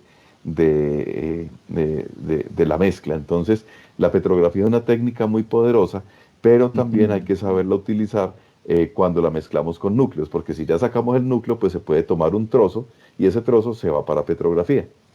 Y también, por último, porque esta técnica, insisto, que es muy poderosa, yo suelo eh, eh, hacer bromas diciendo que lo único que no nos entrega la petrografía es el nombre del maestro y del residente, porque también nos permite muchas otras cosas, como saber si la mezcla fue revibrada luego de que había empezado el fraguado, porque se encuentran también los productos de hidratación fracturados. Entonces, hay otras técnicas que ya no son petrografía, sino que es microscopía SEM, que es ese otro aparatito que ven ahí a la derecha, que ya incluso nos permite ver mucho, mucho más en detalle qué pasa con la microestructura de la mezcla, pero esto pues ya son palabras mayores. Entonces, si quieres, Mauro, gracias por llevarnos a estas fotos que No. las tenemos de soporte, pero estas técnicas son muy poderosas y complementarias para hacer las investigaciones de resultados bajos. Si quieres, Mauro, devolvámonos, Claro. Juliana nos dirá si estamos a tiempo o no para espacios de preguntas. Sí, de Juan, acuerdo. les propongo que dejemos el espacio de preguntas para el final de la charla. ¿Les parece? Me parece muy bien. Bueno. Incluso Ok. también aprovechamos a invitarlos a que coloquen sus preguntas en el chat, que las responderemos en la medida de lo posible. Así es, Bueno, entonces gracias. sigamos, Mauro. Bueno, seguimos. Entonces, como lo estábamos mirando con Juan en el tema de la petrografía, una vez luego de extraídos los núcleos, nos permite identificar muchas más cosas de las cuales estábamos conversando anteriormente, más que lograr identificar o que queremos saber la resistencia, nos permite cómo está internamente ese elemento. Entonces, súper importante ese tema de la petrografía y de este tipo de ensayos que pues más adelante los vamos a mirar. Y pasamos a lo que es el arranque del concreto, que comúnmente lo conocemos como los que son los pull-out o los pull-off. ¿En qué consiste el pull-out? Entonces existen dos métodos, dos formas de poder realizar este ensayo y consiste en, pueden hacerse en estado fresco como también se pueden hacer en estado endurecido. Particularmente que es colocar en estado fresco un perno, ¿cierto? Un perno en el elemento y el otro puede colocarse o no se coloca en el elemento y lo que hace es que al final consiste en poder retirar ese perno de ese elemento y así poder determinar cuál fue la fuerza, cuál fue la resistencia que generó el retirar ese perno en estado fresco donde se pueda utilizar, se pueda colocar ese perno inicialmente. Si no, lo que hacemos es que tenemos el hormigón y lo que hacemos es insertar, penetrar el perno y al igual hacer el mismo procedimiento, lo que hacemos es retirarlo y el retirarlo es lo que nos va a permitir conocer cuál es esa resistencia que va a tener dentro del elemento y esto consiste pues las pruebas de pull-out y todo eso. La Y prueba de pull-out nuevamente, es prueba Mauricio, de adherencia, y ¿sí? nuevamente, Mauricio, qué pena te complemento. Hay algo como para insistir en que todos estos son métodos Claro. indirectos. Nuevamente, la resistencia a la tracción de una mezcla de concreto o de mortero depende de la resistencia a la compresión y se correlaciona con la resistencia a la compresión. Entonces, nuevamente, estos ensayos se pueden hacer y tomar ecuaciones generales, pero la estimación va a ser más imprecisa de la resistencia o del estado de la resistencia de ese componente, o bien si tenemos la oportunidad de calibrarlo con el mismo concreto con el que vamos a ensayarlo en la obra, nos permite mejorar la estimación que se hace con estos métodos. Entonces, nuevamente, lo van a encontrar como una constante. Adelante, Mauro. Sí. Sí, realmente sí, lo que es el tema de la correlación, como lo habíamos conversado inicialmente, siempre va a estar presente dentro de estos ensayos y tratar de buscar en lo posible tener ese elemento como llamamos patrón o elemento que nos está cumpliendo el F'C. Aquí también podemos encontrar otros métodos como son los métodos de corrosión, media celda, la petrografía que estábamos conversando ahorita con Juan y extracción de cloruros, sulfatos y otros agentes agresivos que también obviamente hacen que dentro de estos métodos se revise. En los métodos de corrosión de media celda nos permite también identificar como el potencial o como la velocidad de corrosión que pueda tener o se pueda estar generando dentro del componente. Al igual, son ensayos que nos permiten no solamente, igualmente repito, resistencias, sino nos permiten conocer qué está pasando más allá de una resistencia. Estos son los métodos mínimamente invasivos. Entonces, vamos a pasar, como lo estábamos comentando ahorita con Juliana, vamos a pasar el tema de las preguntas y seguimos con algo súper interesante, que es la supervisión técnica y cómo actúa todo el tema de las normas. En particular, tenemos las normas. Para nosotros tenemos la norma NSR 10, siempre nos vamos a ver este numeral, ¿cierto? Y este numeral, ¿qué nos dice? Pues dentro de sus comentarios nos dice que nos va a hablar de los ensayos que podamos utilizar, como es el de penetración de sonda, que ya lo estábamos revisando, el martillo de rebote, ¿cierto? Y velocidad de pulso ultrasónico. Pero mira lo que dice acá y por eso lo hemos venido recalcando durante la charla, y es que nos permiten determinar una porción de la estructura, ¿cierto? Dichos ensayos son valiosos principalmente si se hacen comparaciones, ojo, que se hacen comparaciones de la misma obra. Por eso decimos, oiga, contemos con un elemento patrón o contemos con un espécimen, ¿cierto? Que tengamos ahí como testigo para poder hacer este tipo de comparativos. Más no, los ensayos no destructivos no son mediciones cuantitativas para poder determinar realmente la resistencia, ¿cierto? Es lo que nos dice nuestra NSR 10. También nos apoyamos con otras normas. Vamos a la norma, la 3318, la última del 19, en donde también nos habla acerca, en sus comentarios, nos habla acerca de los ensayos no destructivos. Particularmente nos está diciendo aquí, es casi muy similar acá, pero aquí sí nos está llevando a que esta norma, la ACI, se está apoyando en otras dos normas, ¿cierto? En donde dice lo siguiente: en la norma ACI 228, ¿cierto? Nos habla sobre la estimación. ¿Qué es la estimación? Nos dice, venga, esta norma nos está diciendo que el diseñador en este caso, determinar cuál sería como el ensayo que podríamos estar utilizando. Y la 228.2R nos dice el método por el cual debemos desarrollar el ensayo, ¿cierto? Entonces nos permite no solamente como la NSR 10, ¿cierto? Que nos dice que podemos hacer comparaciones, sino que aquí sí ya nos está diciendo, venga, existen unas normas de las cuales sí les vamos a decir cuál es el método, cuál es la estimación que va a poder tener o que va a poder usted buscar o poder encontrar acerca del tipo de ensayo, y en la 228.2R, como lo estaba comentando, el método. Entonces se compaginan muy bien las dos. Perfecto. Yo quisiera de pronto entrar en detalles de normatividad, para que estemos todos como claros en el alcance de los métodos no destructivos. O sea, en el caso de Colombia, la norma sismoresistente del 2010 es un documento legal, es un documento técnico de carácter obligatorio. De hecho, pues su no cumplimiento pues tiene consecuencias. Entonces, en este caso, la norma nunca menciona en su texto original elementos de métodos no destructivos, excepto las pruebas de carga y los núcleos. Esos son los dos únicos que reconoce la norma sismoresistente. Ahora bien, la norma, editada por la Asociación de Ingeniería Sísmica, trae una columna a la derecha del reglamento explicando cada artículo y que son lo que conocemos como los comentarios. Los comentarios son informativos, es decir, no hacen parte de la norma. Entonces, esos comentarios lo que nos llevan es precisamente a decir que estos ensayos son útiles para determinar si una porción de la estructura está o no afectada por bajas resistencias. Sin embargo, se utilizan para hacer también comparaciones. Pero tengamos en cuenta que nuestra NSR 10 ya tiene 15 años, más 2 años o 3 años que estuvo en discusión y aprobación, de la cual pues tuve el gusto de participar.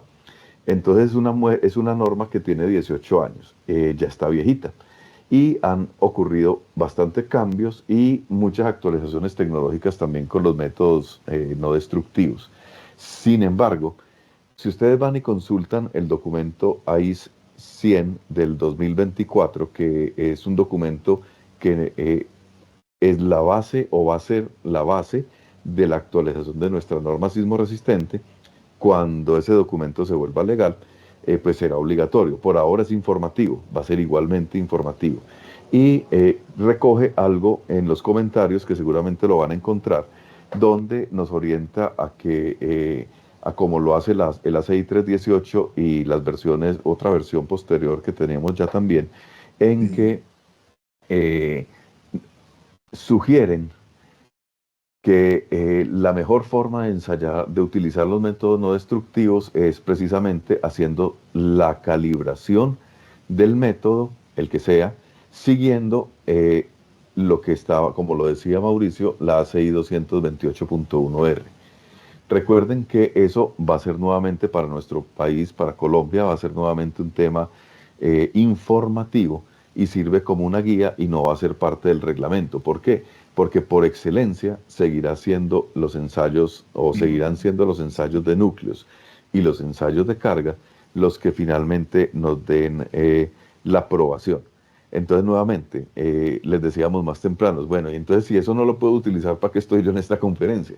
Pues no, la buena noticia es que precisamente los reglamentos, tanto el vigente como lo que va a venir hacia el futuro, lo que nos dicen es que, vea, usted puede ser mucho más preciso y asertivo para localizar los sitios de interés para hacer los ensayos no destructivos. Utilizando ensayos no destructivos, perdón, usted va a ser más asertivo en encontrar esos sitios de la obra donde usted tiene que hacer la auscultación. Y así hace, cuando saca los núcleos o cuando hace una prueba de carga, no se arriesga sin necesidad a tomar más núcleos de los que debían o más viguetas recortadas en un caso de algunos componentes macizos. O no tiene que, o si tenía dudas sobre si dos concretos eran equivalentes o no, los puede hacer por métodos comparativos y se ahorra tiempo. Y es mucho más preciso en la evaluación que va a lograr por núcleos y o que no tenga que llegar incluso a una prueba de carga. Entonces, yo creo que ese es, Mauro, y lo conversábamos organizando esta presentación, uno de los aspectos clave, y es que si bien esos métodos no destructivos no nos permiten certificar, entre comillas, o garantizar la resistencia a la compresión, los métodos no destructivos sí nos pueden orientar a ser mucho más precisos y ahorrarnos un dinero y tiempo considerables utilizando, antes de irnos a hacer una extracción de núcleos o antes de ir a hacer una prueba de carga. No sé, Mauro, te agradezco complementar también esto porque lo hablamos muchísimo preparando esta conferencia. Sí, así es. Realmente, como lo decía Juan, digamos, cuando hablamos de temas de normatividad, sí nos va a permitir a través de los ensayos poder estimar. Yo creo que hemos observado varios de los ensayos en los que nos pueden no solamente permitir el tema de los resultados de resistencias, sino mirar cómo está el elemento, qué tanto ha evolucionado, cómo están las características internas del elemento, y eso nos llena de mucha información. Recordemos que cuando arrancamos con estos métodos, uno de los más importantes y que hay que hacer es esa inspección visual, y que, pues bueno, a través de la supervisión técnica con esta experiencia que se cuenta, ¿cierto? Pues obviamente nos va a permitir llegar o hacer esta auscultación desde un principio, ¿cierto? Y poder determinar con más, digamos, no con más exactitud, sino que nos permita orientarnos un poco mejor, que es prácticamente estos métodos y ensayos no destructivos de los cuales estamos conversando el día de hoy.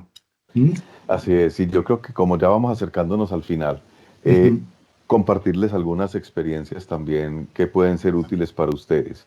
Entonces, el primer consejo: combinar varios métodos no destructivos con los núcleos y con las pruebas de carga, también, si no están bien entendidos y la información que se obtiene no está correlacionada contra la misma mezcla, eso puede llevar a confusiones peores. se los digo de verdad con experiencia, de muchos casos en donde, no, entonces vení, ya hicimos ultrasonido, no, hagamos esclerómetro, no, pero hagamos pulso, no, pero hagamos eco, pero, y ya después no saben a cuál ensayo creerle. ¿Por qué? Porque los ensayos no destructivos, cada uno tiene sus propias limitaciones, ventajas, y cuando un supervisor técnico los solicita, o un diseñador a través de la supervisión técnica, un responsable de los diseños a través de la supervisión técnica o el dueño de la obra solicita al constructor esos ensayos, debe, en nuestro criterio, conocer claramente cuál es el alcance y las limitaciones y cuáles son comparables y cuáles definitivamente no son comparables. Porque nunca esperen una información homogénea, porque cada método tiene su precisión y sus limitaciones. Entonces, es que este método me dio 10 y este otro método me dijo 5 y este método me dijo que, es posible que sea una condición normal de esos métodos. Y no para que se pongan a discutir que es que el laboratorio hizo mal el ensayo, que es que el método no sirve, que es que quedamos más enredados, que se gastó la plata.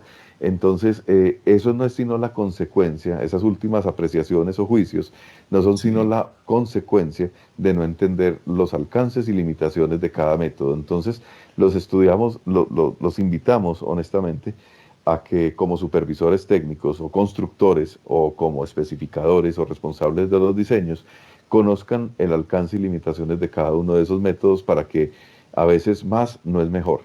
Y hay veces que 2 o 3, esas redundancias son muy positivas cuando se eligen muy bien en el diseño del proceso de inspección por métodos no destructivos.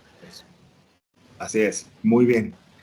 Entonces, bueno, vamos a pasar entonces casi como le estaba comentando Juan, a estos últimos puntos, como es el alcance de la supervisión técnica en los ensayos no destructivos. Entonces aquí vamos a encontrar que uno de los alcances importantes es pues aprobar pues todo el proceso de control de calidad, todo el tema para cimentaciones que lo conocemos, el tema de la construcción misma, ¿cierto? Y de todos los elementos no estructurales que haya presentado pues el constructor. ¿Eso qué significa? Que está avalando todo el control de la calidad de estos elementos y de toda la estructura en general, ¿cierto? Otro punto también importante es acompañar y velar porque la calidad durante todo el proceso de la obra, ¿cierto? Y de los elementos estructurales estén en buenas condiciones, que se cumplan, digamos, esos conceptos de calidad en cuanto a trazabilidades, seguimientos y especificaciones técnicas, tanto de materiales como de cualquier otro elemento que intervenga dentro de la estructura. Mira algo importante acá, Juan, y es que ordena, también puede evaluar, aquí puede ordenar estudios o ensayos para poder evaluar integridad de los componentes, ¿cierto? Y de seguridad, que nos permitan integrar los elementos claves de evaluación. Mira que estuvimos revisando todo este tipo de ensayos y cada ensayo en particular nos permite conocer algo del elemento. Entonces, la supervisión técnica puede solicitar, ¿cierto? A través de este conocimiento de los ensayos, conocer algo mucho más. Venga, quiero conocer cómo está el tema, pues, de la velocidad de corrosión, cómo puedo mejorar, venga, cómo están los vacíos, quiero determinar si tenemos vacíos, cómo fue el curado del concreto, cómo fue la colocación del concreto. Entonces podemos, conociendo los métodos y ensayos, podemos determinar cuál es el mejor método que pueda aplicar. Y recogiendo la información que comentabas, Juan, aquí va a ser muy importante no irnos a casi todos los métodos, sino también poder escoger cuál es el clave y recordar que estos métodos, como lo hemos venido conversando, son comparativos. Necesitamos tener y hacer unas muy buenas comparaciones. Entonces, y cada método, pues obviamente es muy diferente, ¿cierto? En caso de no ser... Yo creo que Mauricio, incluso enseguida podemos también resaltar algo en las conclusiones sobre lo que estás diciendo. Entonces yo me voy a ahorrar por ahora como algunos de las apreciaciones, porque yo creo que podemos ser más potentes en esas al final. De acuerdo, me parece muy bien. Entonces, bueno, aquí tenemos alcances, otros alcances también, pues obviamente podemos rechazar, digamos, dentro de la supervisión técnica, se pueden rechazar, pues obviamente las partes o elementos que no cumplan dentro de las especificaciones. Saber interpretar los resultados, saber de esos métodos, venga cómo es el informe, venga cómo está dando, ¿Qué es? Conocer realmente cuáles son la conformidad de los materiales y estructuras y bueno, hacer una supervisión correcta y exhaustiva de los ensayos que se hayan definido y hacer pues hacer el seguimiento correspondiente. Bueno, entrando ya a las conclusiones, me parece súper importante que los ensayos no destructivos es una herramienta súper vital, es una herramienta clave que permite conocer no solamente la integridad del elemento, sino que le permite un análisis a la supervisión técnica, entrando ya en este tema de las conclusiones, ¿cierto? Y como lo estaba comentando anteriormente, pues le permite tomar las mejores decisiones tanto para la supervisión técnica como para el equipo como diseñador y calculista y todo eso. Se usan, se usan para detectar zonas donde varió la calidad de la mezcla, orientan a entender, a extraer, digamos, llegado el caso del tema de los núcleos para la investigación de resultados bajos y permitir hacer esos análisis comparativos, ¿no? Hacer esos análisis comparativos que cada uno de los ensayos tiene. Según la técnica empleada, permite detectar de forma confiable. Mira que lo que estaba comentando, dependiendo del método, nos permite identificar de forma confiable cuál es la presencia tanto de efectos como cambios, de discontinuidades, fisuraciones, vacíos, imperfectos que podamos encontrar dentro del elemento como zonas sin compatibilidad dentro de la mezcla, ¿cierto? También incluyen pruebas de carga. Mira que volvemos nuevamente a hacer las pruebas de carga bien hechas, ¿cierto? Y con cierto tipo de monitoreo en las obras. Y aquí en el último punto tenemos que los ensayos no destructivos dentro de toda esta revisión que hemos venido desarrollando con Juan, es que no han cambiado mucho, realmente no han cambiado mucho, pero lo que ha sido la tecnología que se ha podido incorporar dentro de cada uno de los elementos ha sido muy relevante. Yo creo que hoy día encontramos esclerómetros muy tecnológicos, ¿cierto? Descargan, hacen registros fotográficos, ya están las curvas de correlación, digamos, ya las curvas ya no en la hojita, sino ya encontramos que se pueden desarrollar a través del ensayo, pueden estar guardando ese repositorio, ¿cierto? Encontramos también otros equipos y componentes como son los georradares, que ya tienen unos alcances que podemos estar llegando casi de una muy buena profundidad para poder auscultar, para poder saber, para poder identificar muchas. Algunos ya trabajan con tecnología 3D, los cuales pueden identificar todo lo que son los aseos de refuerzo, ubicaciones, ductos, y eso pues obviamente cuando se aplican los ensayos no destructivos va a ser muy importante y ya con esta última tecnología podemos recopilar una información clave para poderla analizar y bajo la supervisión técnica seguramente se van a poder llegar a las mejores conclusiones. Correcto. No sé si yo tienes... creo que Mauricio agregaría a las Sí. conclusiones que yo creo que las hemos venido también trabajando durante toda la presentación. Ampliar que también estos métodos no destructivos ya incluso dependiendo pues de los equipos y la tecnología que se tenga, también ya llevan a realidad aumentada, también ya permiten, Sí. ya incorporan técnicas de inteligencia artificial. Entonces yo creo que los métodos no destructivos en general nos van a sorprender cada vez más por sus capacidades para poder hacer una muy buena inspección de los componentes. Yo creo que, de hecho, muchas de las técnicas de medicina no tenemos, el espacio no nos permite llegar a todos esos detalles, pero a contarles muchos métodos de los cuales están disponibles, pero lo que es la ecografía, o sea, piensen en los ensayos o en las pruebas médicas.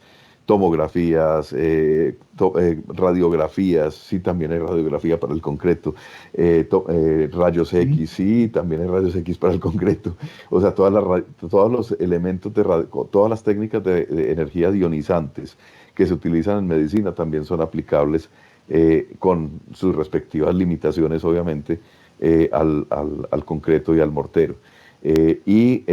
Asimismo, vienen todos estos cambios que estamos observando recientemente, también van incorporándose en esos equipos y en esos sistemas para permitirnos una mayor precisión. Solamente, Mauro, yo creo que para abrir los espacios a las preguntas no podemos irnos sin antes dar un agradecimiento muy especial a todas las organizaciones, entidades que consultamos también para contrastar lo que conocemos y nuestras experiencias profesionales, me refiero a las de Mauricio y las de quien les habla, para poderles traer un contenido de alta calidad que les sirva para tener nuevas perspectivas. Muchas de esas entidades, laboratorios, empresas, universidades, ya tienen desde los más sencillos, el esclerómetro, el ultrasonido, pero para nuestra sorpresa ya también hay registro de impedancia para fundaciones, también tienen barómetros para inspeccionar fundaciones huecas y mirar, incluso determinar dónde está el nivel freático, si se reventó en el hincado ese Keyson o ese mini Keyson. Hay radares de penetración de suelo ya disponibles también para el servicio a nivel nacional. Nos encontramos varios.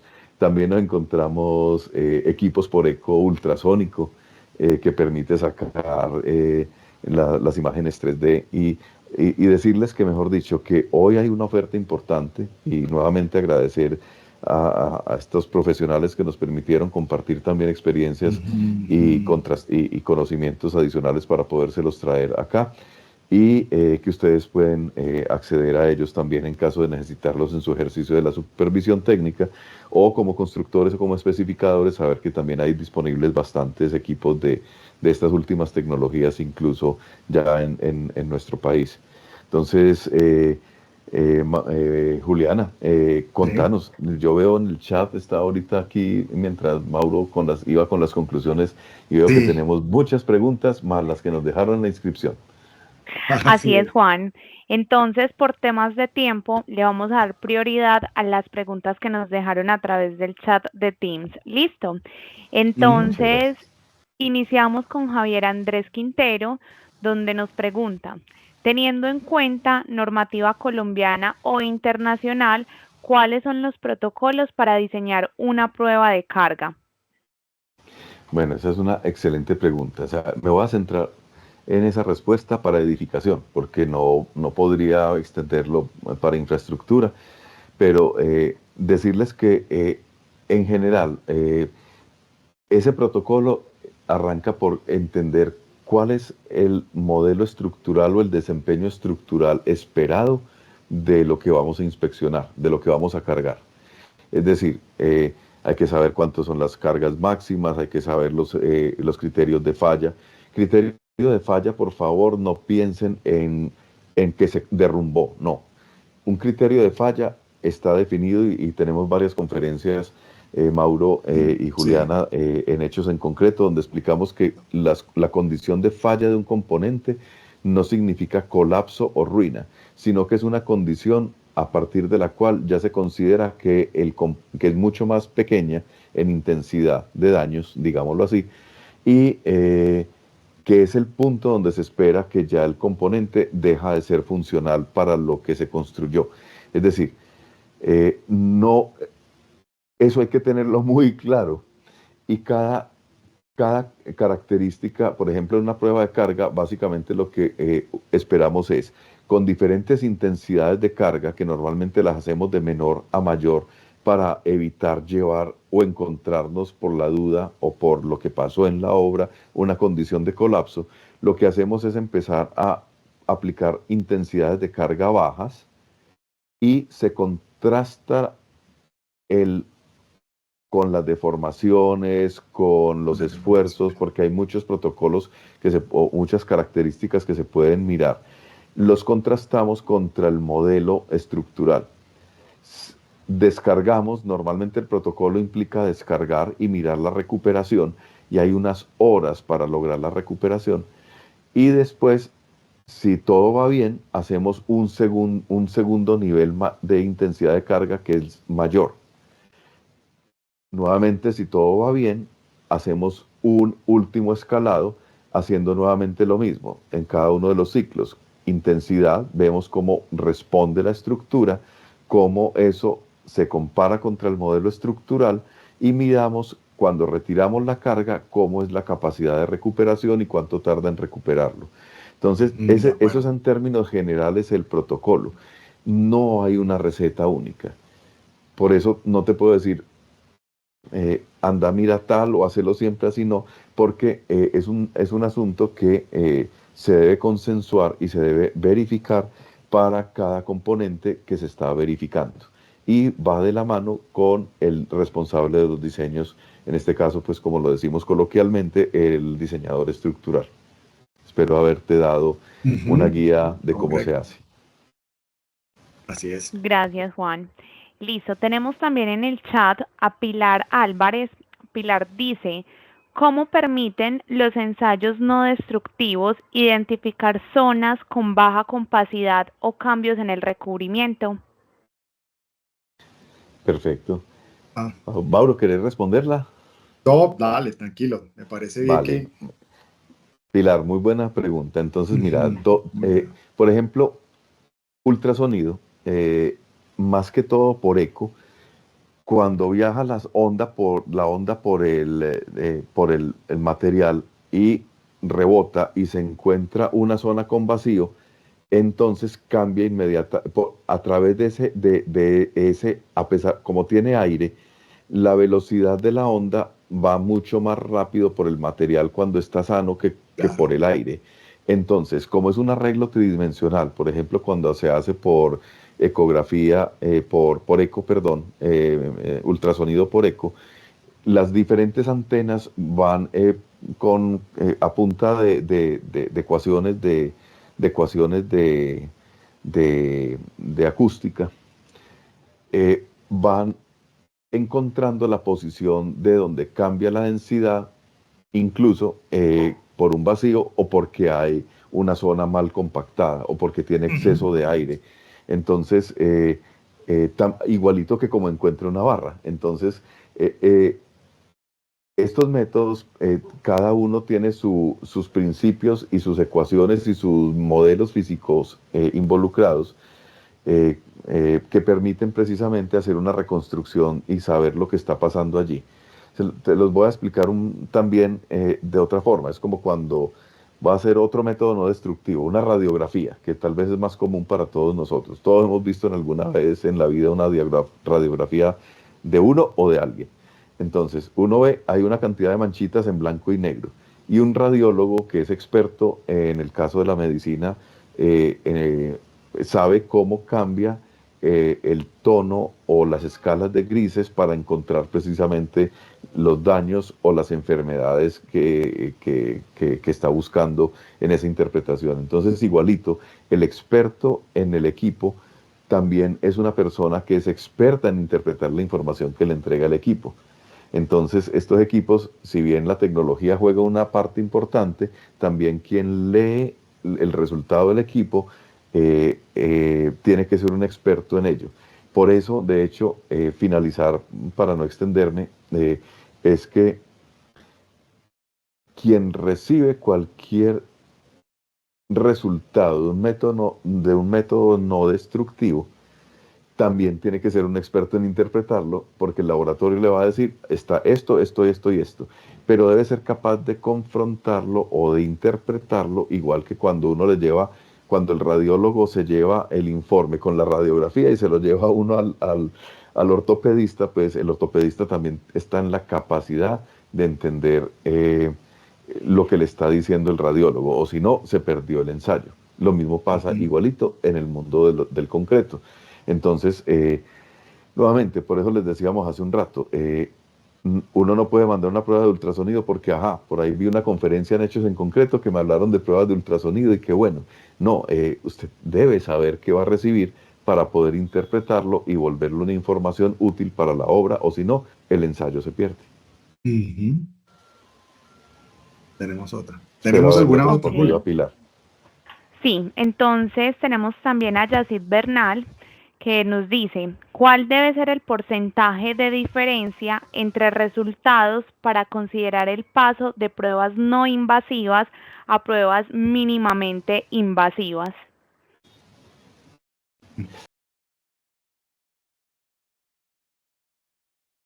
Sí, Juan.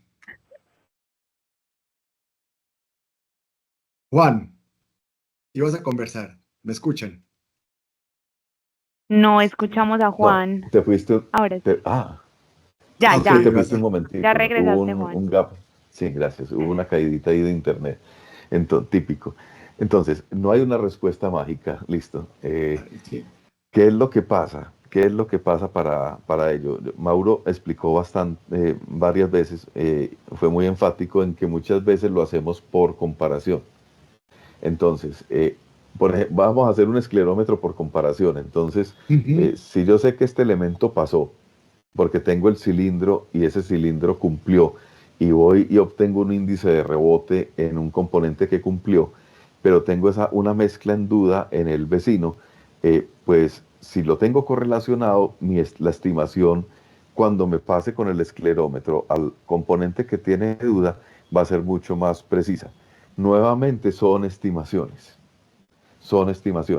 Y aquí es muy importante y algo que se ha perdido bastante en el ejercicio de la ingeniería y en el ejercicio de la construcción por cuenta de diferentes circunstancias. Pero aquí es muy, muy ujú. relevante el criterio del que recibe la información del ensayo.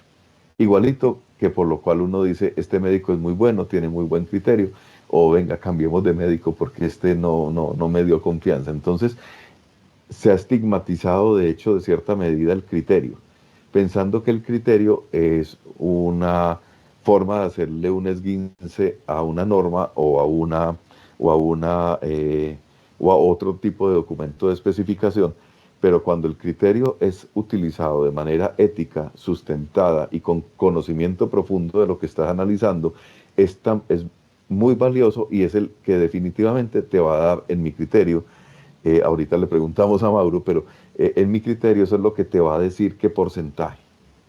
Ujú. Sí, No sé, Mauro, si querías ampliar. sí, Juan, gracias. Y complementando lo que nos decía Juan, el criterio juega un papel importante, pero también debemos de tener en cuenta que quien realiza los ensayos, ¿cierto? Son personas con competencias y son personas con conocedoras del ensayo y con una experiencia muy importante que nos puede ayudar a determinar y nos puede ayudar a corregir. Si llegado el caso se pueden encontrar desviaciones, pero son personas tan competentes, ¿cierto? Que con ese criterio que estamos evaluando, con ese criterio que vamos a definir, vamos a poder determinar en qué estado está, si es un no invasivo o tengo que llevarlo a un mínimamente invasivo. Pero es eso, es como el criterio de decir, venga, si yo estoy haciendo el procedimiento, el proceso bien hecho y lo he realizado y tengo una persona experta y bajo mi criterio, bajo mi experticia, puedo tomar la decisión, lo hago. Y si creo que tengo alguna duda, pues también tengo que tomar la decisión de poder pasar a a un mínimamente invasivo. Entonces, es muy importante tenerlo en consideración cuando se vaya a tomar la decisión correcta. Correcto, y yo creo, Mauro, que para compartir también experiencias, que yo creo que nos ha pasado a todos, y también lo hablábamos con quienes a quienes también consultamos para traerles este contenido de alta calidad, y es, venga, de hecho, el más fácil, el coverómetro, o el famoso pachómetro, o sea, Bueno, sí, mira, sí. que permite determinar, hay como tres especialidades, unos que solamente son detectores de metales y te dicen sobre la superficie dónde está la barra, para que cuando Ujú, tome el núcleo haya menos probabilidad de cortarla. correcto. Pero hay otros que incluso pues te miden, llegan a los de mayor tecnología y mayor resolución en los sensores que tienen los equipos, permiten estimar el recubrimiento del concreto sobre el acero. O sea, ya no es dónde Ujú, está la barra, sino cuánto recubrimiento tiene. Y aún esos equipos, entonces, lo que decía Mauricio es muy relevante. Aún esos equipos, cada marca en particular, el operario se vuelve un experto. el segundo experto, la segunda inteligencia no artificial que opera e interpreta los resultados del equipo. Entonces muchas veces hay que hacer una regata pequeña para Ujú, verificar incluso la lectura del equipo, porque el operario empieza a entender la diferencia en el tono del pito, porque hay unos que tienen diferentes tonos para dar diferentes para señales. determinar. Entonces ya no se confunde con un alambre de amarrar que quedó por allá atravesado diciendo que ahí hay una barra. o empieza a la lectura, ya la tiene calibrada contra la pequeña regata que hizo para determinar efectivamente y empieza a volver, y yo creo que esto no debería ser sorpresa para nadie. O sea, ¿dónde estamos? ¿Un computador o un celular? Eso es un equipo. Y hay unos usuarios que yo digo, Dios mío, ¿cómo hace para digitar tan rápido?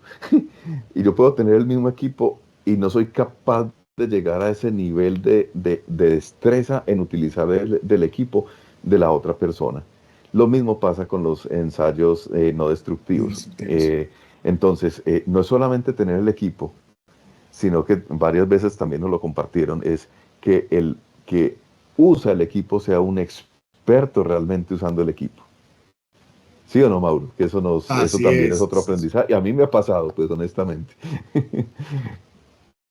No, y así es, son expertos, son los que también ayudan a identificar y corregir y bueno, dar cierto tipo de información que nos permiten evaluar. Bueno, muchas gracias por esa pregunta. Juliana. Listo, chicos. Entonces, con esta respuesta damos por terminado el espacio. Le agradecemos a todos los participantes por estar, por su permanencia. Todas las preguntas que tenemos en el chat de Teams y las que teníamos en el formulario de registro las verán contestadas en las memorias que les vamos a compartir. Entonces los invitamos a estar muy pendientes de sus correos electrónicos para que reciban la presentación, la grabación y adicional la respuesta a todas las preguntas que surgieron. Muchas gracias a todos y especialmente a nuestros expertos por todo el conocimiento de la noche de hoy. Los esperamos en una próxima edición. Muchas gracias nuevamente también a todos por acompañarnos. Mauro, gracias por ser un excelente experto compañero aquí en esta conversación. Bueno, a ti, Juan, también lo mismo por tu experiencia compartida. Y bueno, y a todos los invitamos nuevamente a nuestras temporadas y que revisen también estas temporadas que hemos tenido anteriormente, que son muy enriquecedoras como por temas de conocimiento que nos ayudan a identificar y bueno, a tener esos criterios que tanto hablamos nosotros dentro de este mundo de las estructuras y del concreto.